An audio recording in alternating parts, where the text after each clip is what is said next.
When we turn on the news, we see things happening like wildfires. What can Splunk possibly do to help fight wildfires?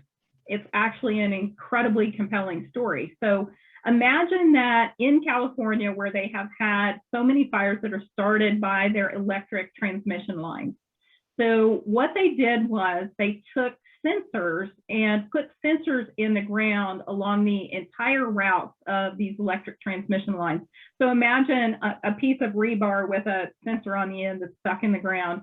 And then every one of those sensors is connected back into a Splunk dashboard.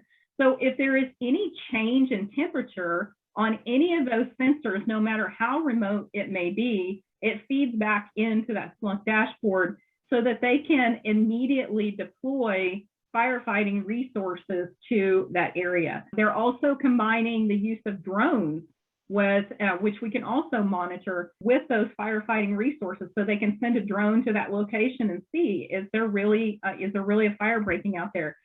So that is a really feel-good example to me of something that Splunk does that's really creating an impact in the world.